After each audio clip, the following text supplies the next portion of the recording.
falar disso, mas do grego, principalmente desenvolvimento harmônico, a gente percebe que o desenvolvimento disso, principalmente, um paralelismo, né? Esses dois acidentes, ele remete muito ao começo, e aí a gente perceber esses sinais, né, de qualquer processo que a gente acaba fazendo, para a gente perceber não só um aspecto muitas vezes profético, mas a gente perceber a condição de harmonizar e a condição que Deus usa, principalmente na condição, né, de utilizar a música naquilo que é o plano dele, né? A gente vê que o porquê não só som na verdade se tornou música, uma sinfonia praticamente na criação, né? Muito bom.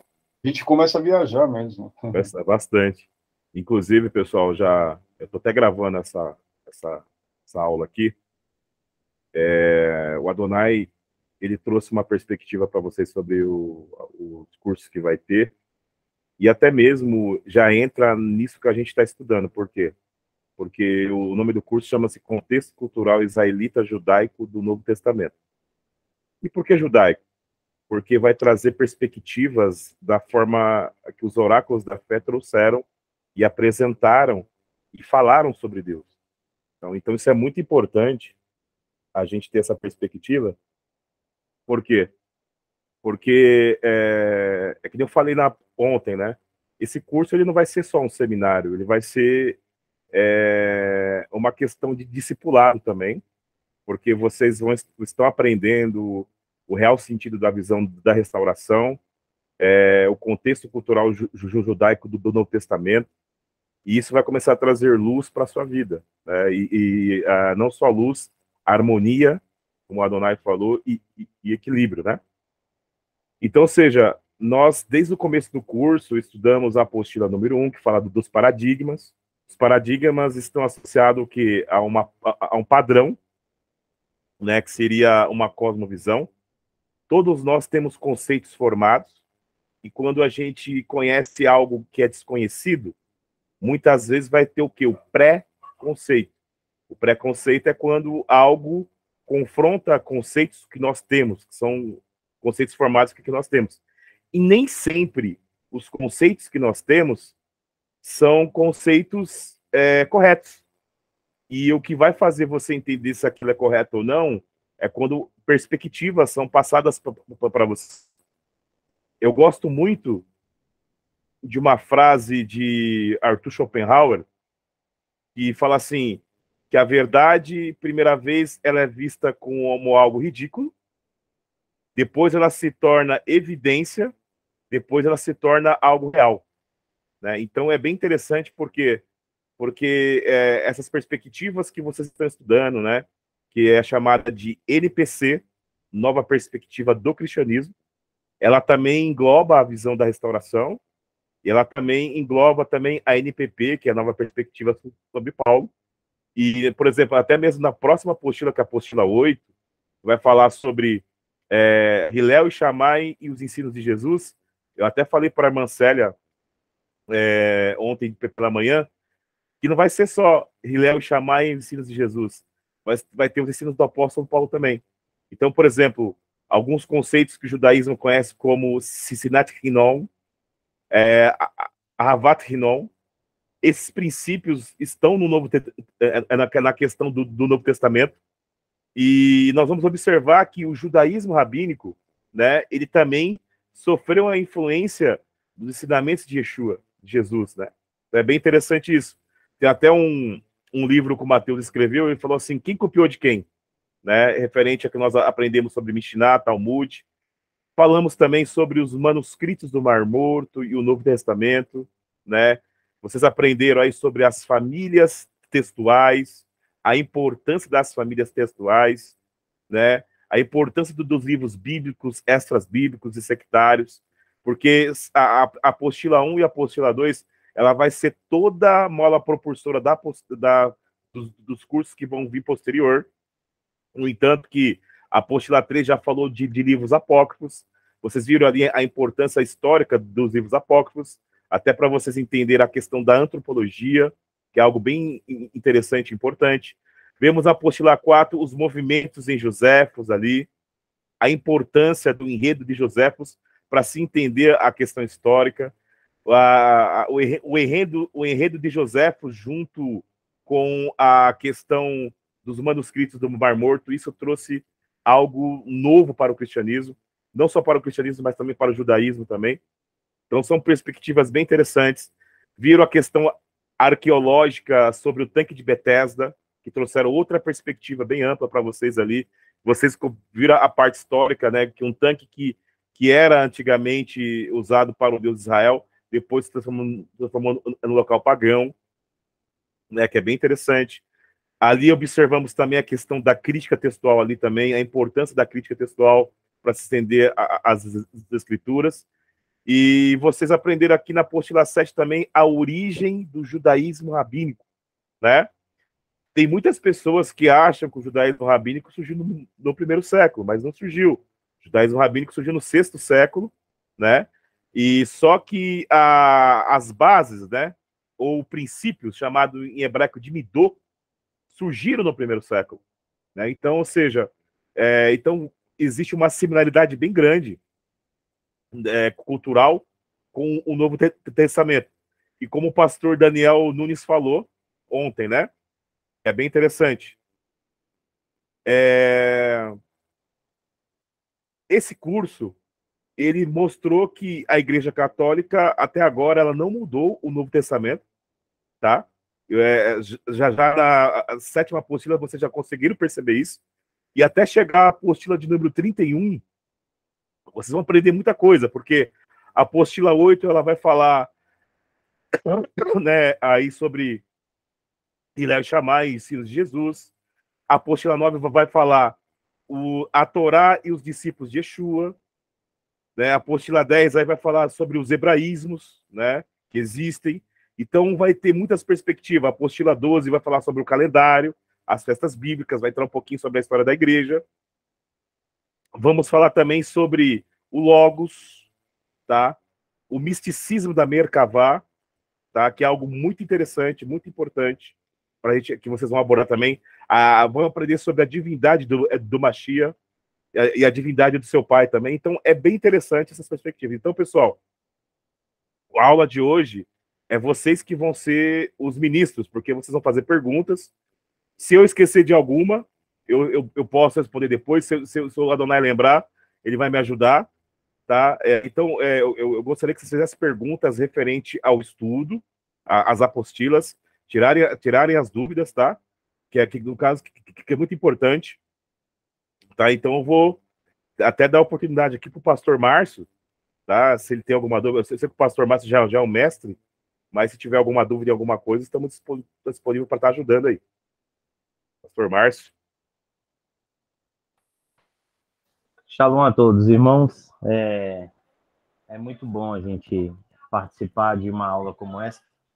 E tem algo que sempre me intrigou, né, dentro dessa visão, depois que eu me adentrei mais ao caminho da Techuvá, junto com a restauração, porque sempre a gente aprende que o catolicismo teve uma influência muito grande na modificação de algumas coisas, de conceito e do que é chamado Bíblia cristã. E o irmão fez trouxe uma perspectiva onde a gente aprendeu que teve alguns,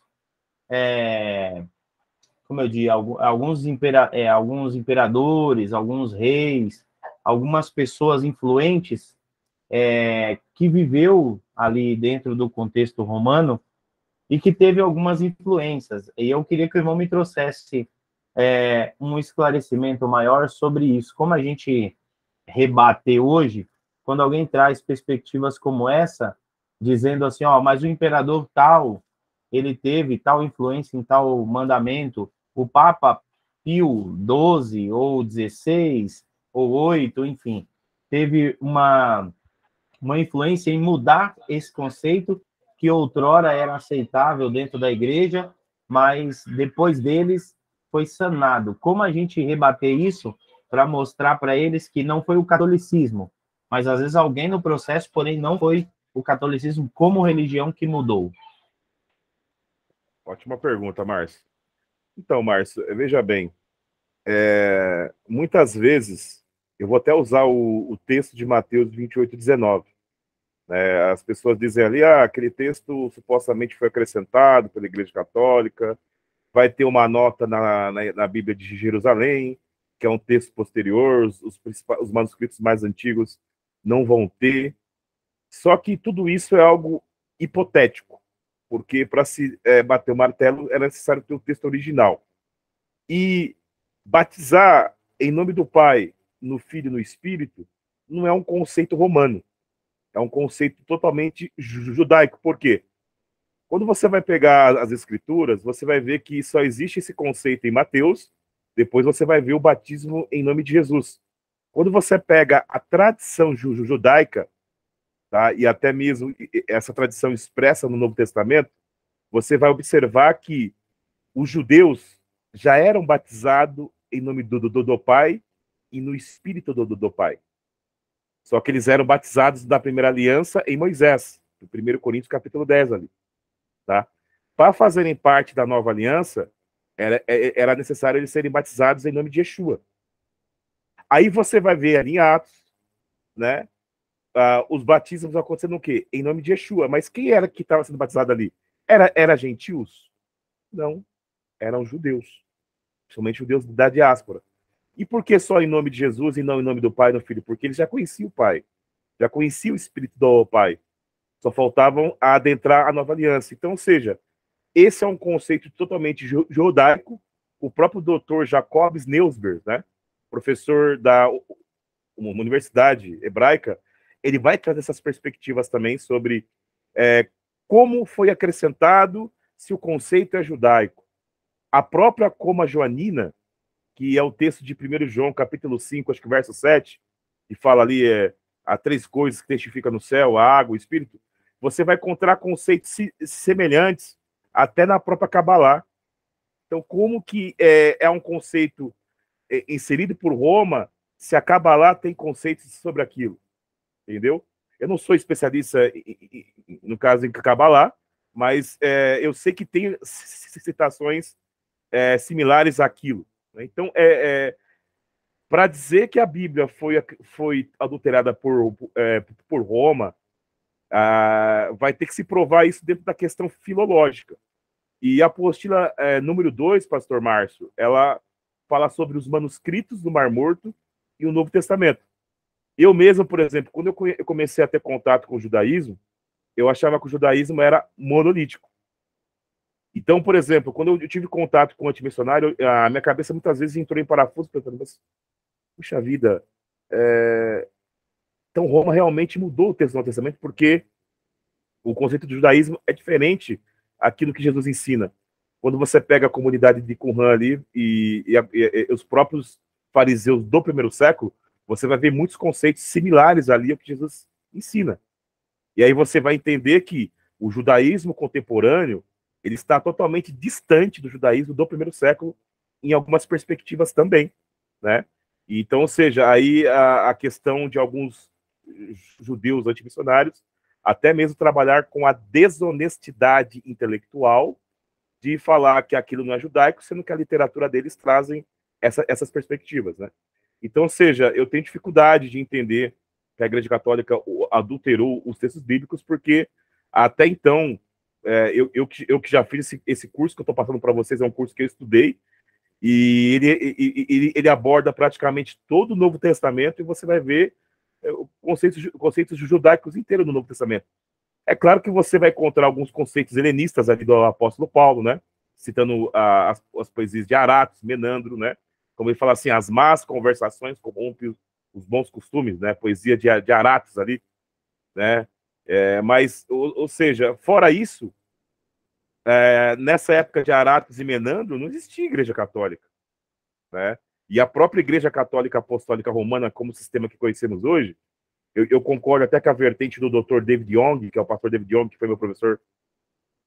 Ele diz que a Igreja Católica surgiu em 1054 e não no século IV, né? Por que em 1054? O grande cisma do Oriente e do Ocidente deu origem à Igreja Católica Apostólica Romana e deu origem à Igreja Católica Ortodoxa Grega. E é ali que surgiu a Igreja Católica Romana. Antes disso, nós tínhamos uma igreja chamada em grego de católica. Esse vocábulo católica significa geral, universal. Era uma igreja que não tinha um papado no sentido, vocês têm que prestar conta. Isso começou a ganhar força no século IV e diante, no Concílio de Nicéia 325, né? Ali começou a ganhar força, mas até então o concílio foi chamado de concílio ecumênico pelo fato de cada bispo de cada província que participou desse concílio ter a sua própria diretriz de entendimento das escrituras e ter até mesmo o seu próprio cânon bíblico. Tá? Então isso é bem interessante. Eu não sei se eu consegui responder a sua pergunta aí. Eu posso só completar, pastor? Pode sim. Assim, e mesmo porque, pastor Márcio, a gente percebe que essas influências, principalmente quando a gente começa a conhecer ou adquirir uma cosmovisão, principalmente dentro do contexto que a gente tem estudado, né? A gente percebe que a Igreja Católica em si, na estruturação do Evangelho, ela não mudou nada, né? O aprendizado mesmo que a gente acaba vendo é que, assim, as nuances que o próprio protestantismo, depois que vem na separação, né, trazer essa rachadura, que acaba arrastando algumas coisas, são totalmente, assim, entendidas dentro do contexto hoje que a gente estuda. Eu percebo também muita resistência para a igreja em si mudar essa linguagem, fazendo só uma leitura e trazendo a estruturação de novo para o Evangelho, né? Porque a gente percebe que a Igreja Católica em si, ela colocou muitos dogmas que a gente nem identifica na Bíblia, né? Mas a estrutura, apesar de ter alguns livros a mais na Igreja Católica, na Bíblia Católica, tudo, acaba não mudando a estrutura do Evangelho em si, né? E, assim, dentro de alguns debates, muitas vezes que a gente vê dentro de algumas denominações, a gente vê também que o que eles acabam arrastando não é nem doutrina, né, bíblica mesmo.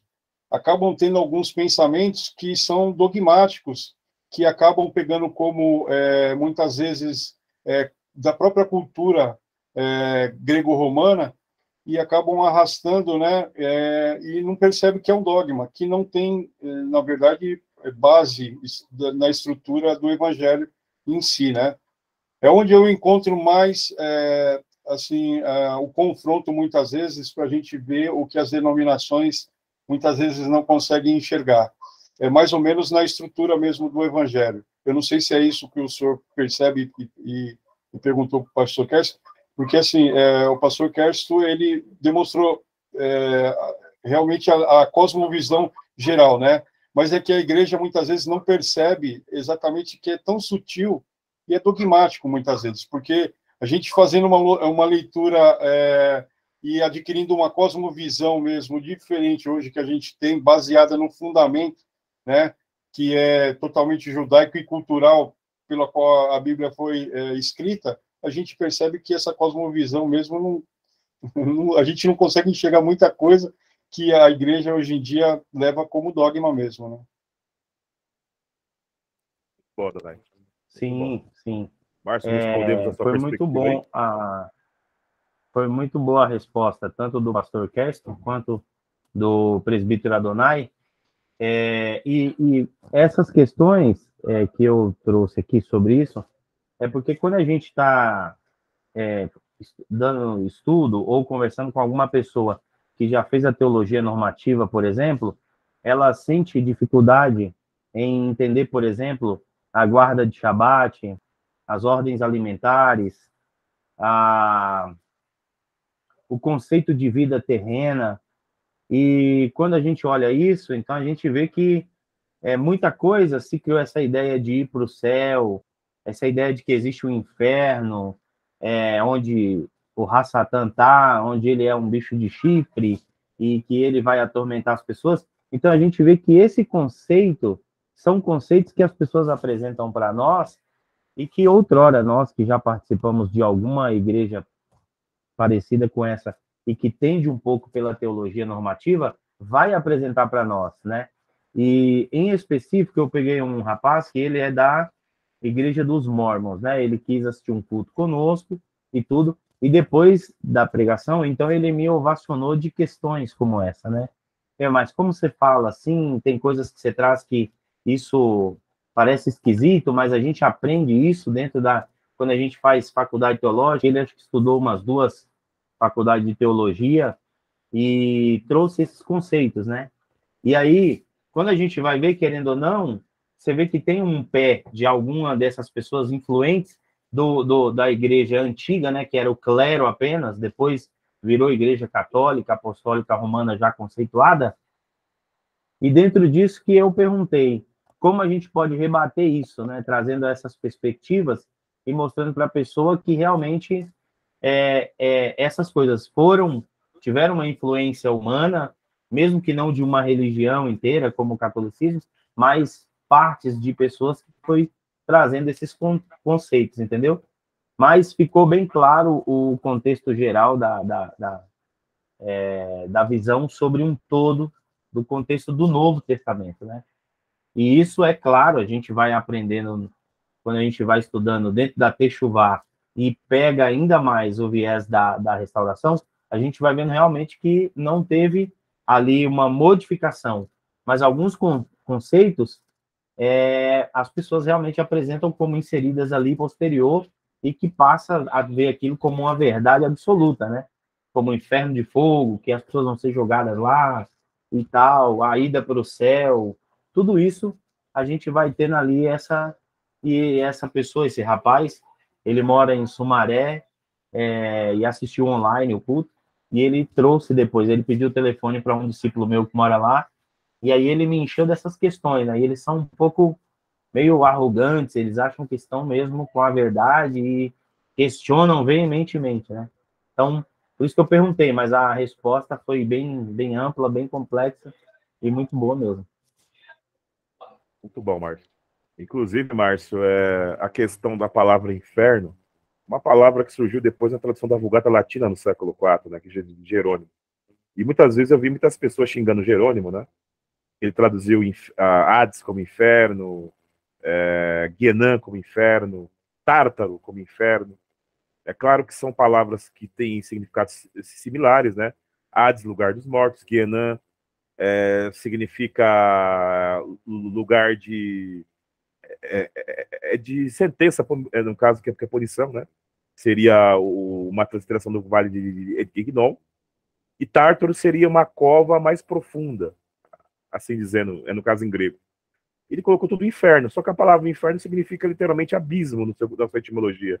Só que criaram esse conceito que inferno seria um local de tormento. Esse conceito entrou no século X depois de Cristo. Antes do século X não se tinha essa perspectiva.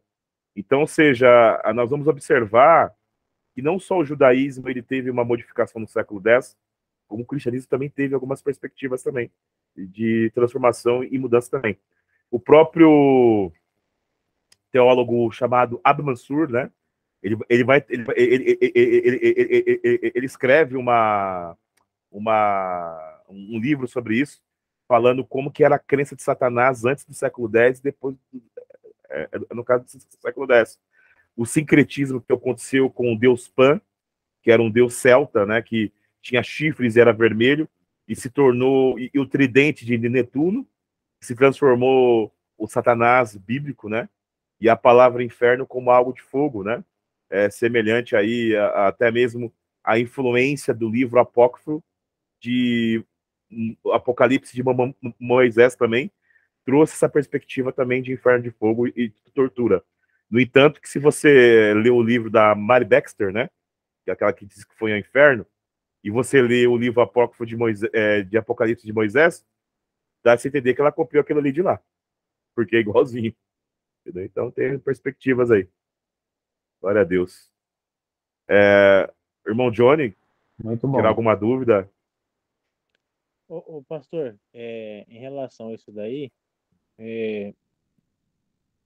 as igrejas hoje cristãs, elas são enraizadas nesse católico romano, é isso, né? Porque, Então, porque sim, assim, pode perguntar. você vê que tudo que você vai falar qualquer coisa, eles são igual lá nos paradigmas, né? Uhum. Eles já vêm já tipo assim, os sete pedras, né? Então, você vê que tipo assim, uma vez eu questionei um pastor, eu falei assim para ele assim, irmão, por que que você comemora festa junina, junina da igreja evangélica, né? Uhum. E não comemora a festa que Deus mandou fazer? Aí não soube explicar, né? E aí enrolou, mas não gaguejou, mas não saiu, né? Eu falei, Aham. então, aí eu falei assim, então, mas porque assim, eu tô começando a aprender agora, né? Então não tenho assim muita base, né? Mas assim, o pouco que eu tenho, eu questionei e eu vi que não. Só que você vê que tipo assim, eles estão tem, desculpa falar, mas assim, tem igreja assim que eu vejo que tá a mesma coisa que com a missa. Você não vê Sim, assim um aprendizado, você não vê uma falando lá de a base cristã, você não vê nada.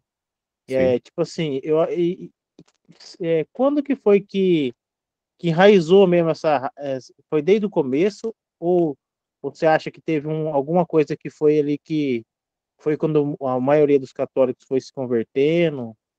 Não Uhum. sei se tem a ver com a pergunta mais ou Não, menos do pastor, né? tem a ver sim. Eu vou passar uma base para você, mas a gente vai se aprofundar muito sobre isso na apostila 12. A gente vai falar sobre os calendários e vai abordar um pouquinho da patrística também, tá? Mas eu vou abordar algumas coisas para você.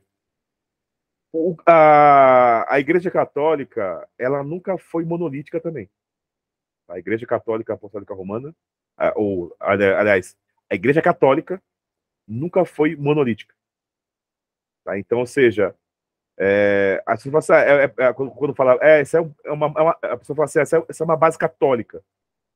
Essa base católica não é apenas da Igreja Católica Apostólica Romana, mas da Igreja Católica primitiva mesmo. Então, por exemplo, se você pega o livro, a carta do bispo Inácio de Antioquia, né, chamada Carta aos Magnésios, você já vai ver no primeiro século um cara que praticamente foi contemporâneo ao apóstolo Paulo, o apóstolo João, quando ele escreveu essa carta aos Magnésios, o apóstolo João era vivo ainda, cronologicamente falando, e ele escreveu essa carta aos Magnésios, por exemplo, você pega aí o capítulo 3, você vai ver ele falando que ele anulando o judaísmo, falando que o dia do Senhor não seria mais o sábado, tá? Ele vai trazer perspectivas também que a Torá já era. Então você vai ver que tem alguns princípios que essa Igreja Católica ela adotou lá atrás.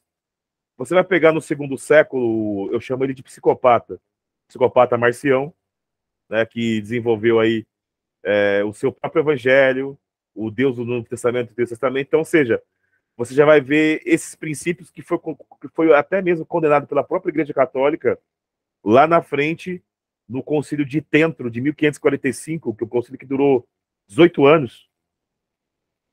Você vai ver a Igreja Católica já trouxendo, através dos jesuítas ali, da escola jesuíta, né, esse conceito de Antigo e Novo Testamento. Porque até então não se tinha esse pensamento de Antigo e Novo Testamento. Tá? Que é bem interessante, porque, por exemplo, você pega o diálogo do judeu Tarfon e Justino, você vai observar que Justino ele mais cita o Antigo Testamento do que o Novo Testamento, que não existia ainda como cano ainda. Nós temos base do cano do Novo Testamento no século IV, 400 anos depois. Então, ou seja, para um pai da igreja Justino, Bíblia era o que os judeus chamam de Bíblia hoje.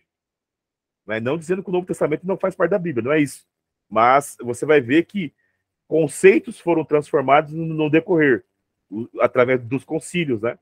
Quando a gente for lançar o estudo da história da igreja, e fomos abordar, e a gente abordar os concílios, aí a gente vai trazer em detalhes, né? Apesar que o curso da história da igreja tem que ser bem resumido. Por quê? Se eu for passar detalhado, mesmo do primeiro século até a Reforma, né? Detalhado, seria um curso aí de uns 6, 7 anos, porque é muita coisa, muita literatura para se abordar. Temos que falar dos pais apostólicos, dos apologistas, né? Depois aí vai entrar na era aí dos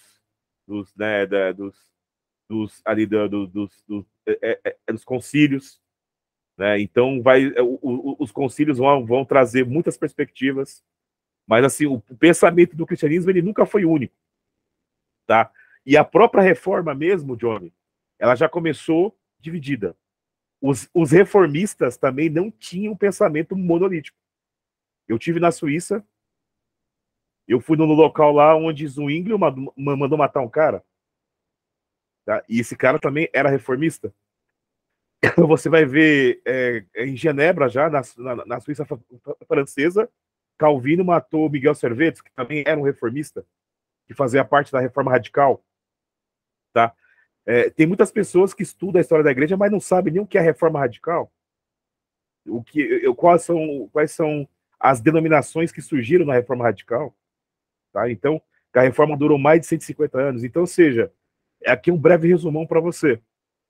Então, muitos conceitos não é só da igreja católica apostólica, no caso romana, mas dessa igreja católica que existia antes da igreja católica apostólica romana, ela influenciou bastante a igreja católica romana e influenciou também as igrejas protestantes também. Eu consegui responder para você. Não, respondeu, consegui. Muito bom, viu, Pastor Kess? Muito bom mesmo. Sim, você não tem noção do quão profundo o que é, então, que venha já essa influência, né? A maioria dos protestantes, Johnny, não estuda a história da igreja. A maioria, eles não estudam. Então, eles não sabem da história da igreja. Então, que você fala algumas coisas, eles ficam tudo perdido. Não, e eles não estudam, e aí quando você está querendo... Porque, assim, quando você está querendo fazer as coisas de acordo ali, quando você vai aprender... Porque a palavra de Deus, do Senhor fala assim, conhecereis a verdade os libertará. Sim. E para mim, eu estou conhecendo a verdade, porque, assim, até então, antes de conhecer, de começar a estudar, eu vivia, tipo assim, para mim era tudo normal, essas coisas. E aí, quando eu fui aprendendo, Deus foi abrindo meu olho, tanto, graças a Deus, que sim, minha esposa foi acompanhando. Eu falo porque, assim, hoje, por exemplo, no final do ano aqui, a igreja que hoje eu sou membro, eles fecharam, né? Então, não teve culto de final de ano, nada. Aí eu fui na igreja de um amigo meu, que é pastor, que é esse que eu questiono bastante ele, sabe? Sei. Aí, e lá aí eu falei que eu não comia carne de porco. E aí na mesa, alguns ficou perguntando, questionando, mas por que isso, que aquilo, e aí, tipo assim, querendo justificar que eu tô errado, tipo assim, sabe?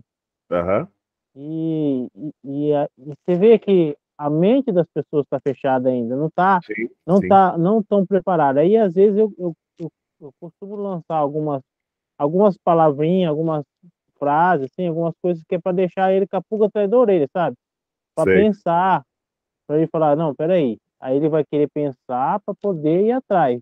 Porque você vê que as pessoas, além de não saberem, não tem interesse também de querer não tem. buscar. A maioria não tem. Elas não têm o interesse. Mas isso aí, Johnny, tem pessoas, o Adonai sabe disso. Tem pessoas que congregam conosco que também não se interessam. Só vai lá para a igreja pelo devocional mesmo e pronto. Tem membro meu que montou árvore de Natal em casa. Aí, então, entendeu? E não mas e a igreja que monta no culto? Eu fico indignado com isso. Isso é tão sério, John, que é tão sério isso. Mas, assim, um pouco foi a igreja institucional mesmo que é um pouco culpada disso. Por quê que eu digo isso? Porque, assim, você vai aprender a teologia convencional, né?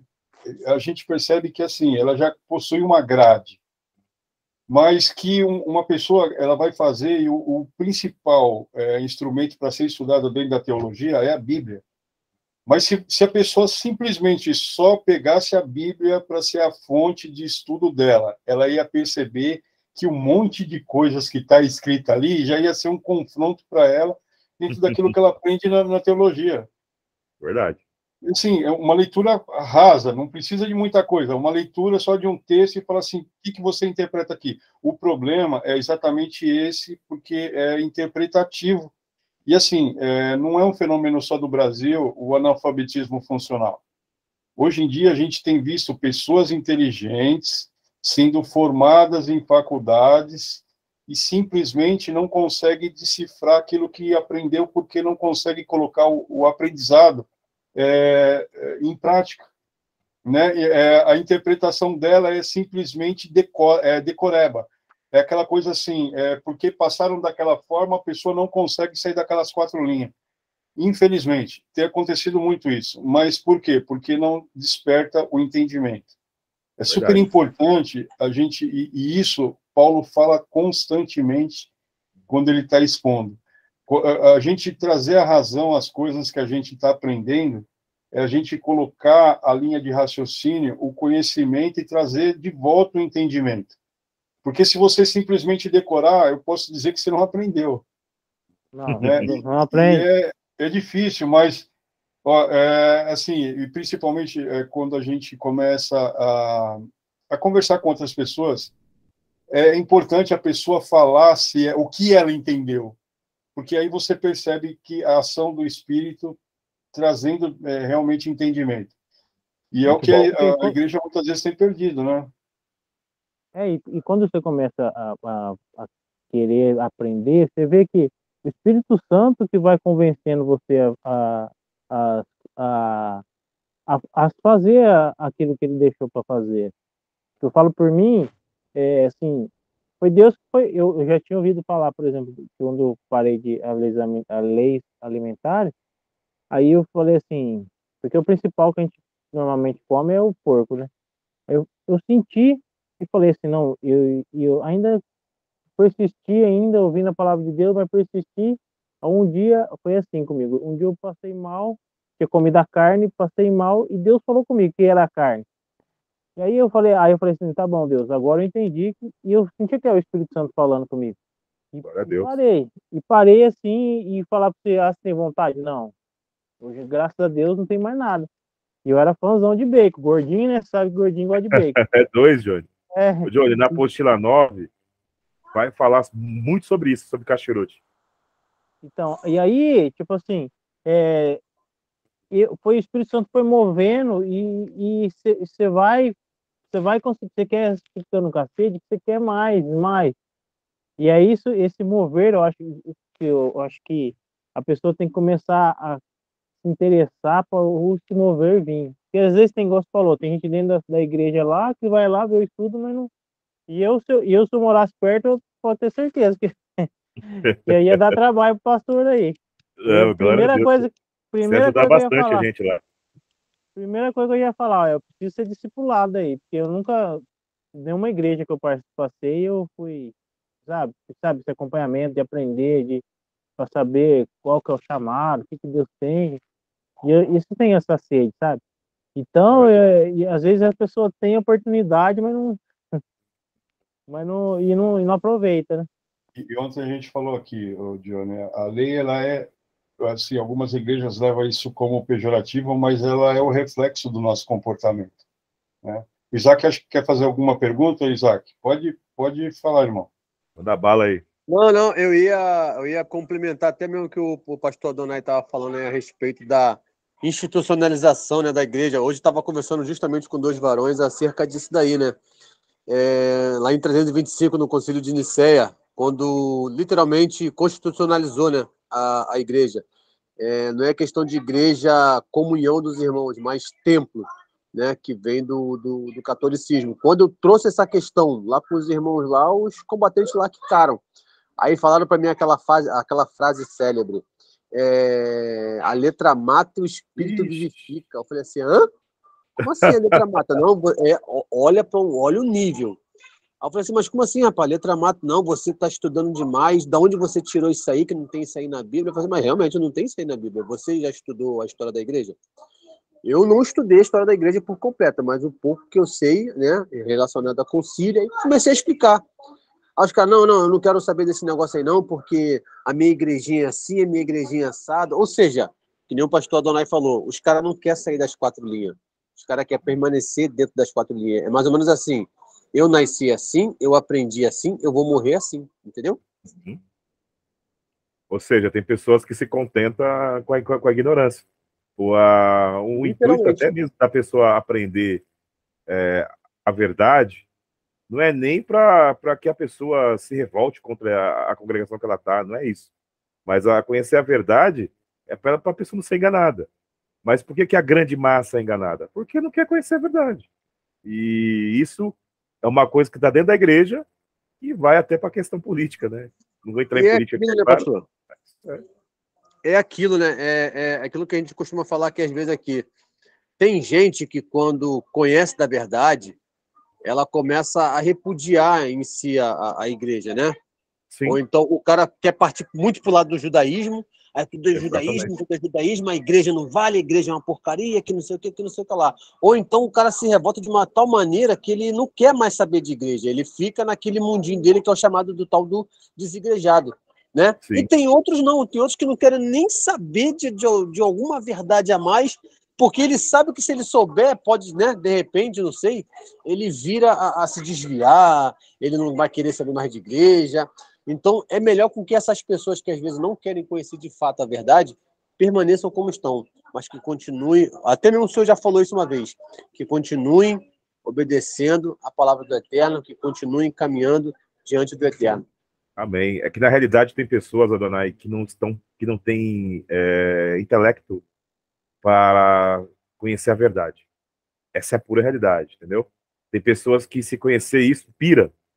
Não quero saber. Por que ele não quer saber? Aquilo ali é muito forte para ele. Porque tá viciado em leite. Então, ou seja, não tem as suas faculdades exercidas, porque está acostumado com leite. Entendeu? E não vai sair disso. Entendeu? Então, ou seja, melhor que fique no leite, mas que fique ali no caminho, do que comer mais e se perder. Né? É que nem o Adonai falou aqui, que é muito importante. Sempre vamos passar 3, 4, 5 apostilas, sempre vamos fazer essa questão de recapitulação. Por quê? Para saber o pensamento de vocês. Foi o que eu falei para o pessoal ontem.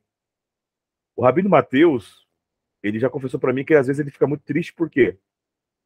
Porque ele ensina uma coisa, as pessoas aprendem com ele e vivem outra coisa. Entendeu? E a pior coisa para alguém que ensina é você ensinar algo certo e a pessoa ir para o caminho errado. Entendeu? Começar a xingar todo mundo de Babilônia, a discriminar todo mundo. E não é isso que o Mateus ensina. Ele ensina a você conhecer a verdade. Entendeu? E ter equilíbrio, que é o mais importante.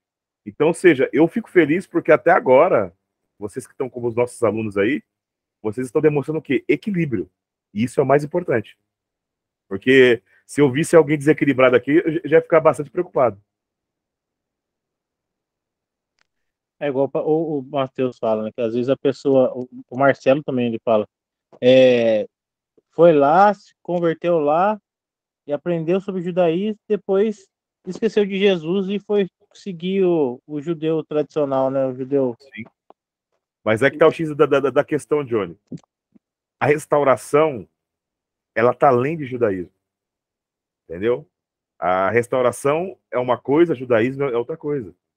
Entendeu? Então a restauração, ela tá além de judaísmo. Para a pessoa entender isso, foi aquela aula que o Mateus passou para nós aqui. É claro que o judaísmo tem a sua importância, o cristianismo também tem a sua importância, mas a restauração está além de judaísmo. Tem muitas coisas que o judaísmo contemporâneo ensina hoje que nem bíblico é. Surgiu através das tradições no século X. Né? O próprio historiador Conson Shepherd fala sobre isso. Né? Então, tem coisas que faz parte da tradição, são coisas boas, não estou aqui falando mal ou criticando, mas às vezes a pessoa, ela entra na restauração, ela acha que aquilo tem que ser regra para ela, porque se ela não fizer aquilo, ela não está na restauração. Não é bem assim que funciona. A restauração está além disso. A restauração é você entender Israel como relógio de Deus e a importância do judeu nos cumprimentos proféticos e entender o Messias judeu. Isso é restauração. Entendeu? Isso é questão de restauração. Agora, você não precisa se caracterizar de judeu para falar que você está restaurado. Porque a restauração não é no seu físico, é no seu coração. Entendeu? Isso é mais importante. É aquilo que a gente estudou, né, pastor? Foi na apostila 2, sobre sobre Israel, a verdadeira mãe, né? Que hoje o judaísmo de hoje, né, não é o judaísmo de antes, vamos botar assim, né? É totalmente diferente. Aí o pessoal hoje está muito na tradição, que muitas das vezes veio lá do século X para cá, aquela coisa toda, e começa a se criar essa bola de neve aí, e o pessoal acha que está dentro de um judaísmo verdadeiro, sendo que não está. Mas, Jorge, para você ter uma ideia, se você for numa sinagoga hoje, tanto ortodoxa ou masorti, ou sei lá, uma sinagoga de judeu, qualquer tipo de judaísmo aí, você vai aprender que o Antigo Testamento é judaico. Só que a própria Academia de Jerusalém vai falar assim, ó,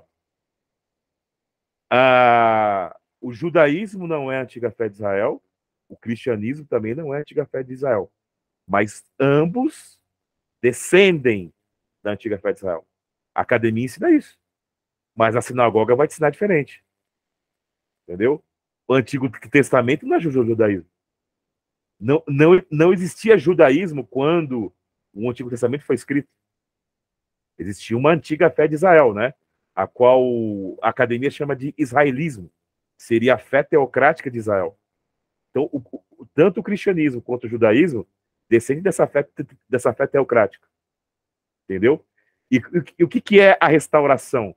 A restauração é você retornar a essa fé teocrática. É claro que o judaísmo bíblico, que é o judaísmo de Jesus ali, vai fazer parte da sua vida, porque ali tem conceitos teocráticos da Torá que vai te levar a Deus. Isso é um fato. Não vamos negar isso. Mas a restauração está além de judaísmo. Porque o judaísmo ele não é um pensamento único, um monolítico. Não existe um padrão único de se buscar a Deus. A própria sinagoga é uma tradição. Boa, mas é uma tradição. Igreja, no caso, é uma tradição. Boa, mas é uma tradição.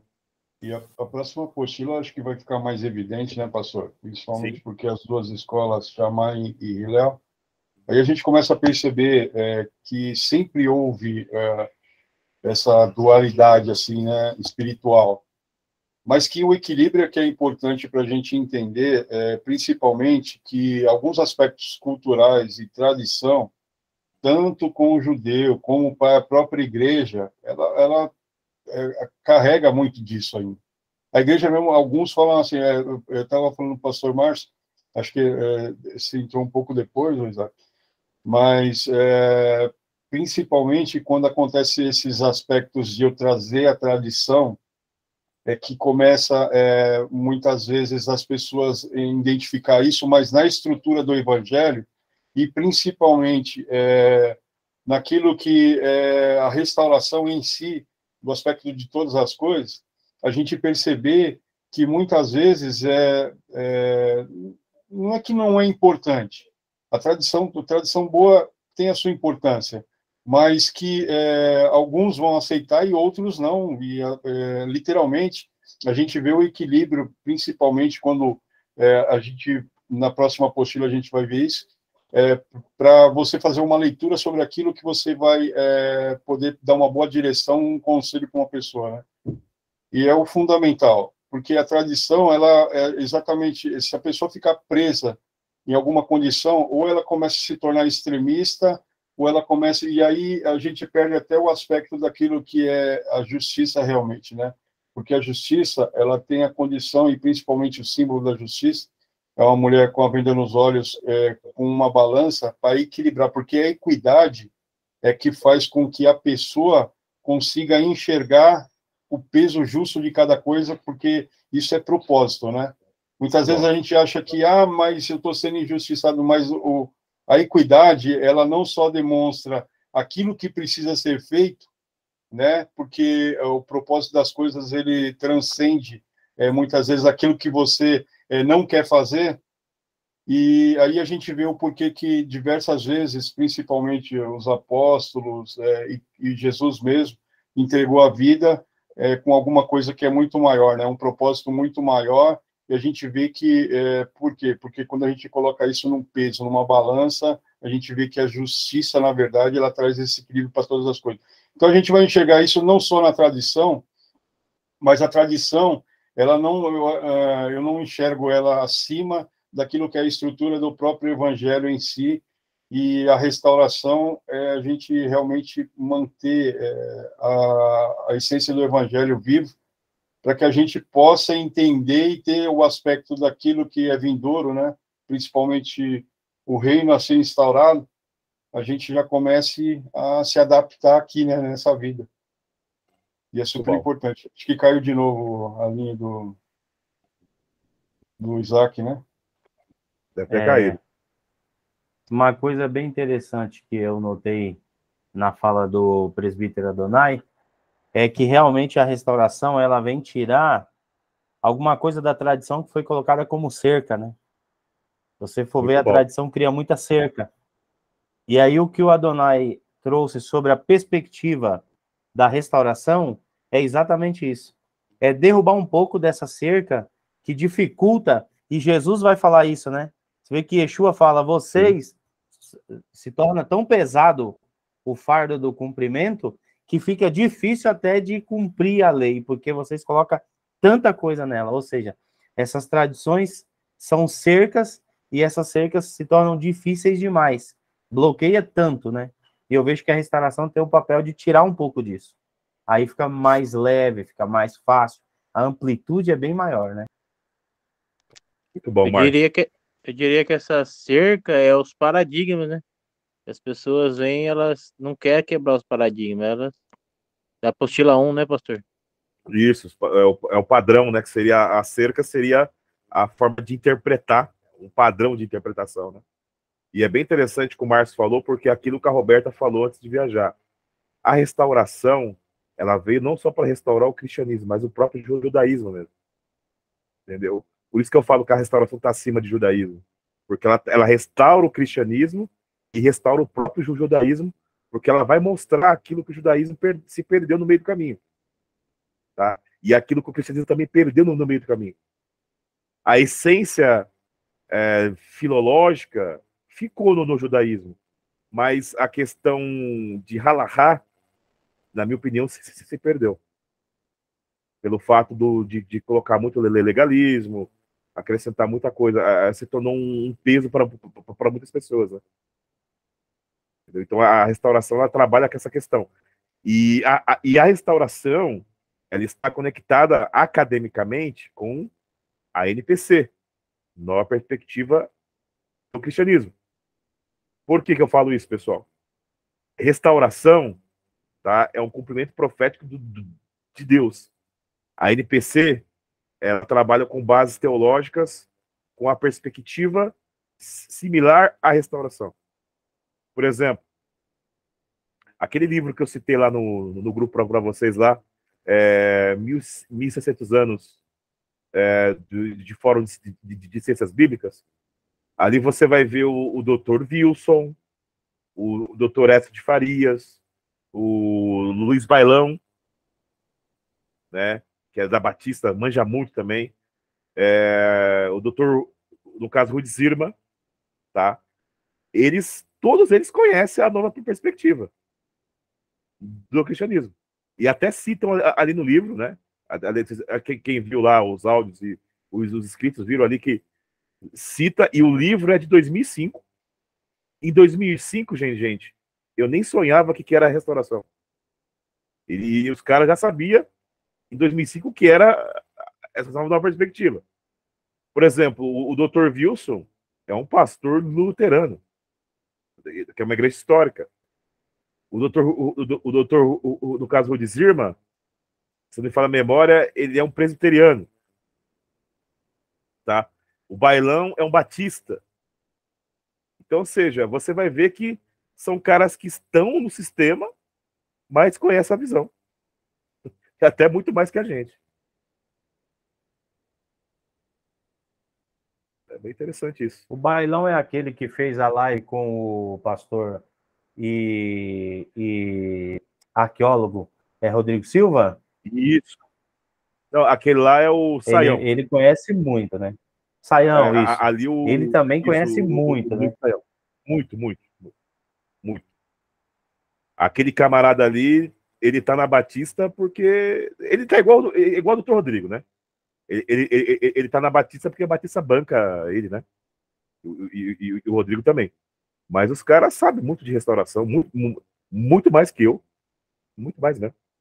O Luiz Saião, ele é doutorado em hebraico. Manja muito. Pela USP. Entendeu? Eu acho que depois do Edson de Farias, em hebraico, autoridade em hebraico aqui no Brasil, é Luiz Saião. Autoridade mesmo. E ele mesmo falou na entrevista dele. O cristianismo precisa estudar mais sobre a cultura judaica para se entender a Bíblia. Para bom entendedor, minha palavra basta. É verdade. Né? Opa, verdade. Verdade mesmo. Ele falou isso aí. Entendeu? Então, Márcio, está tendo uma mudança. Né? Porque, por exemplo, um amigo meu me indicou aquele livro, eu comprei, comecei a ler, pensei que era um livro recente, quando fui ver a datação de 2005. Quer dizer, eu estava todo feliz no grupo, o pessoal tá conhecendo a restauração. O pessoal conhecia antes de mim.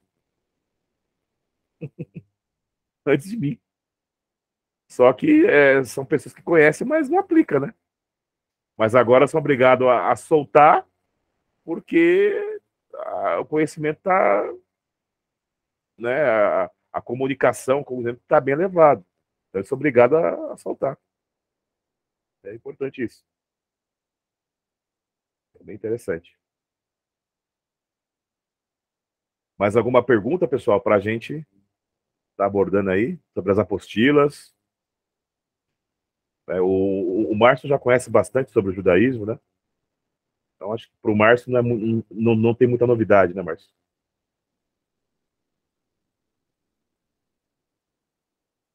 É verdade. Eu tenho um pouco mais de facilidade, né? Por causa da yeshiva que eu fiz, judaica mesmo, né? Então tem um contexto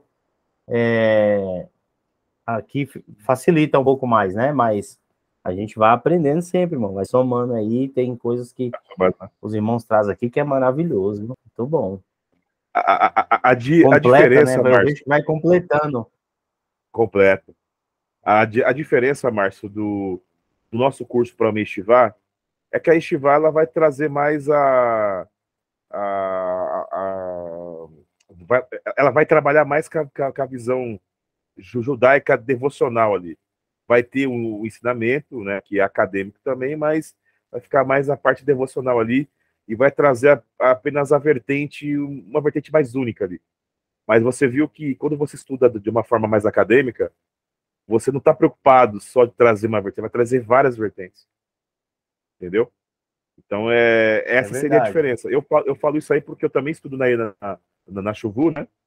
E a Chuvu, ela vai puxar muito para o que o Rabino Shapira ensina, o que ele entende. São coisas boas? São coisas boas. Mas tem coisas que eu discordo. Porque, né? Só que eu não vou chegar lá e falar isso, mas tem coisas que eu discordo. E é natural. Por quê? Porque são perspectivas diferentes. Ele é um doutor também. Lá nós temos lá o doutor Eudad Kenya, também ele é arqueólogo, manja muito mesmo. Mas, por exemplo, a Chuvu, como qualquer outra yeshiva, ela vai dar muita ênfase ao texto massorético, tá? Agora, por exemplo, como se o texto maçorético fosse o texto autógrafo da Bíblia. Já uma pesquisa mais acadêmica como a nossa traz, trabalha o texto maçorético, Septuaginta, Targum, vai trabalhar de uma forma mais ampla. Né? Que nem eu falei, por exemplo, no congresso que teve em São Paulo, o Rabino Shula, ele criticou a tradução da King James de Salmos 8, verso 5, fala um pouco melhor que os anjos, né? Falando que era uma tradução errada. Ok, respeitei a opinião dele. Por que eu falei opinião? Não que eu quero confrontar o Shula e falar que eu sei mais que ele, não é isso. Mas ele trouxe uma perspectiva dele, a qual ele conhece da Bíblia hebraica. Só que a Septuaginta, você vai encontrar ali o vocábulo angelos, em grego, que tá anjos, né? Quando você vai pegar a estrutura gramatical ali também de Salmos 8, verso 5 da Bíblia hebraica, o vocábulo Elohim ali também pode ser traduzido no plural como anjos também, porque o contexto bate com isso. Então seria o entendimento do tradutor da Septuaginta. Então, ou seja, são perspectivas e possibilidades de tradução que se tem sobre aquele assunto. Entendeu? Não é algo que você pode bater o martelo, mas é claro, ele tem a vertente dele. Mas aí quando ele falou, tá errado segundo a perspectiva dele. Mas, por exemplo, você vai dentro da academia, o Emmanuel Tove fala, não, pode ser traduzido como anjos. No entanto, o Targum também traduziu como anjos também. Entendeu? Então, ou seja, e o Targum também é uma literatura judaica, como a Septuaginta também é uma literatura judaica também. Então, eles entenderam que ali era anjos. E o texto, a gramática do texto maçorético dá-se a entender também que era anjos também. Aí, no tanto, você vai pegar ali Hebreus também, você vai ver, em grego também, um pouco fizeste melhor que os anjos, tá? Anjos também. Não está a palavra teos. Né? Então, são perspectivas. Então, ou seja, eu posso discordar de um cara que sabe até mais que eu, com a educação e respeito, né? Isso é no normal, porque você atingiu um nível de conhecimento que você tem argumentos que pode discordar dele, né? Então isso é no natural. É isso que eu quero verdade. fazer. Vai chegar um tempo, yeshiva, que você vai discordar de mim, você vai discordar do Adonai, por quê? Porque você vai estudar e vai ter outras perspectivas. E isso é natural. Verdade. Natural. Tanto é que dentro da perspectiva da yeshiva, judaico, ela tem um cunho ortodoxo e universalista, né? Uhum. Então ela traz a perspectiva de que Elohim, a palavra significa poderes. É como se mostrasse uma completude de Deus em diversas camadas do poder, né? Então, quando se trata de Elohim, aí, dentro da perspectiva judaica, eles vão trazer que é uma multiplicidade de Deus dentro dos poderes. Do poder da criação, do poder da água, do poder do espírito. Então, são camadas que compunham esse único Deus, né? Então, eles já mudam um pouco, tanto é que, por exemplo, dentro da Septuaginta vai trazer uma ideia de que pode ser anjos, e aí se você for dentro do judaísmo, eles vão entender que anjos é uma manifestação de Hashem, né, do Eterno, dentro de uma perspectiva de poder. Então faz todo sentido usar no entanto, Elohim ou anjos, né? No entanto que os malachim, que é o plural de anjos, eles eram chamados também de Shed, em hebraico. Shedim, né? O que é o plural Shedim, né? Que você conhece como demônios, né? Porque a palavra Shed, que vem do acadiano Shadu, ou do garítico também, significa força que impulsiona. Shed. Um anjo é um Shed. Ele é uma força que deriva do eterno, né? É uma força que vem do eterno. A Septuaginta traduziu o vocábulo Shed como daimon, também significa força que impulsiona. Aristóteles chamava as forças da natureza de daimônio, seria o diminutivo de demônio, de daimon, em grego, né? Por quê? Seriam forças menores que vêm de uma força. Olha só que interessante. Então, ou seja, as pessoas muitas vezes não sabem nem de onde que vem a palavra de demônio. E significa força que impulsiona. Tá? Então, até, vai até concordar com aquele estudo que eu passei com o pastor Gerson, não sei se vocês viram, né? Eu falei sobre esse vocábulo demônio, professor, uma perspectiva diferente do que eu entendo que é um demônio. E eu expliquei isso em cima do tetragrama. Vou passar mais aprofundado para vocês na apostila do Logos. Eu vou aprofundar bastante nessa área aí. E é tão importante isso, né, professor? Porque a gente percebe assim, né? Não só se restaurando alguns entendimentos, mas a gente percebe que o movimento restauração mesmo, ele passa por um contexto, muitas vezes, que assim, até intrigante, porque a gente começa a imaginar, principalmente, quando a gente começa a lidar com algumas palavras, e eu vejo assim, a restauração com um fundamento primordial em um pilar básico, né? Que Verdade. é ligado não só à justiça, mas ele porque assim o conceito principalmente judaico de trazer a justiça para alguém por exemplo, se falta pão para uma pessoa e você vai lá e entrega um pedaço de pão para ela para suprir a fome dela, e você equilibrou a balança porque ela estava com fome e você trouxe na vida dela uma equidade, né? A gente começa a perceber não só no conceito de restaurar todas as coisas, mas no próprio conceito de praticar a justiça, né?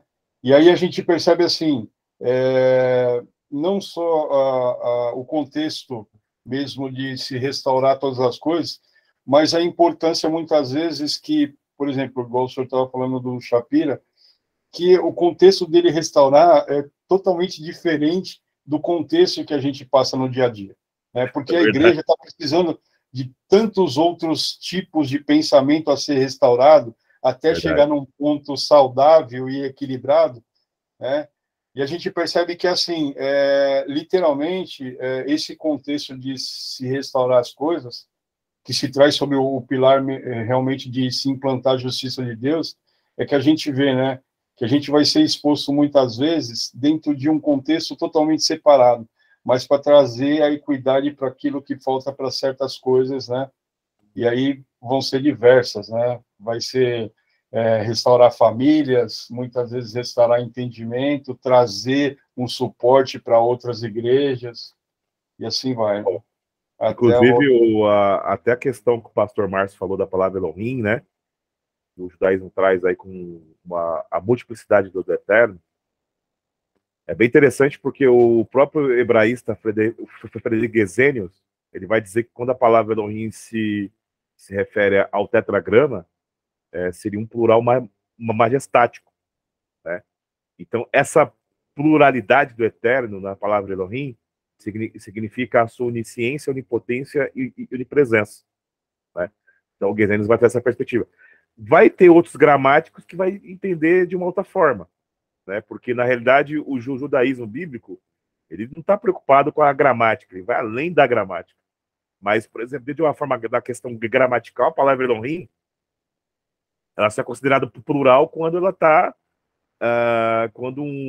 dependendo do verbo que vem antes dela, né? Mas, por exemplo, na concepção de Gesenius, Bereshit bara Elohim, ali o verbo bara está no singular, mas a palavra Elohim seria um dual, pode ser singular ou plural. Como a palavra bara ali, que é o singular, se refere ao tetragrama, ao Criador, então muitos vão ver ali como um plural majestático. Outros gramáticos vão entender que o plural, para ser um plural majestático, o verbo bara tinha que estar no plural também, tá? Que é uma perspectiva. Então, por exemplo, até dentro da gramática hebraica, gente, tem discussões. Por exemplo, o pastor Márcio está estudando hebraico, aí vai estudar hebraico também, o Johnny, o Adonai também estuda hebraico. Vai chegar um nível do hebraico de vocês aí que vocês vão ver que, quando vocês acham que estão chegando no topo do hebraico, você tá chegando na ponta do iceberg. Por quê? Porque você vai ter contato com outras profundidades e outras possibilidades do hebraico, né? Por exemplo, nós trabalhamos bastante a gramática tiberiana, né? Que seria dos maçoretas de Tiberíades ali. Mas pouco sabe que existe a gramática da escola de Acer, de Naphtali, que é um texto maçorético totalmente diferente do texto maçorético que temos hoje. A pontuação maçorética, a gramatical é diferente, entendeu? Por exemplo, a gramática de Qumran é diferente do texto maçorético. Tá? Por exemplo, a gramática do hebraico paleolítico, ela é diferente da gramática do hebraico quadrático, né? Não tem letra sufita, não tem as letras sufitas. Então, você vê que a criação da letra sufite veio posterior. Então, você vai começar a adquirir outros conhecimentos que você vai ter argumento até para confrontar um próprio rabino mesmo. Então, o conhecimento ele vai trazer essa proporção, porque muitas vezes o rabino ele vai estar muito preso à religião judaica. Agora, por que eu gosto de estudos mais acadêmicos? Pelo fato da academia não estar presa só a uma religião. Ela não está preocupada com isso. Ela está preocupada de passar visões que pode ter sobre aquele assunto. Daí eu acho isso fantástico. Entendeu? Porque você dá a oportunidade para a pessoa desenvolver a sua própria linha de raciocínio. Então, por exemplo, é isso que eu quero fazer nesses cursos. Eu não quero engessar vocês para o que eu penso, mas eu quero trazer conhecimento para que vocês desenvolvam, através do Espírito de Deus, o seu conhecimento.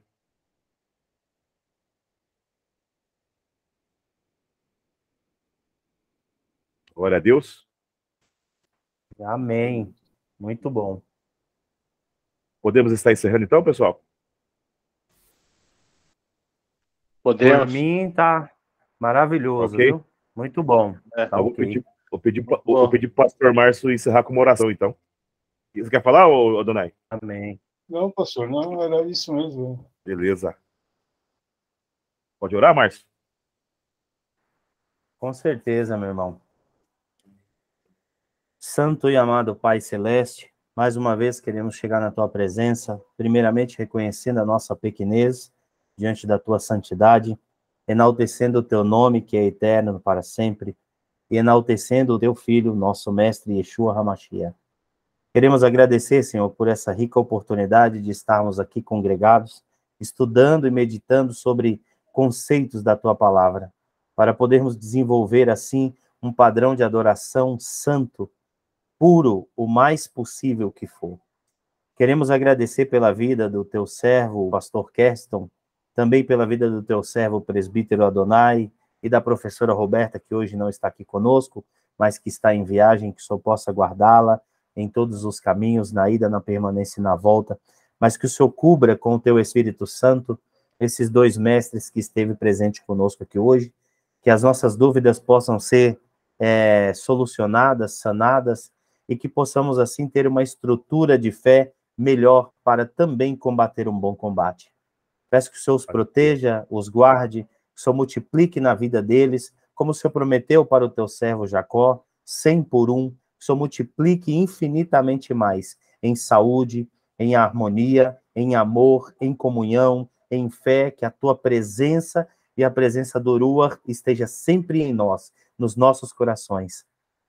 Perdoa nesta noite, Senhor, todos os nossos erros e falhas que, porventura, tenhamos cometido neste dia. Mas queremos dizer que não aparte de nós o Teu Espírito, porque o que nós amamos é lutar para estarmos santos diante de Ti. Quero agradecer especial de coração, Senhor, porque tenho aprendido muito, tenho crescido muito nesta jornada.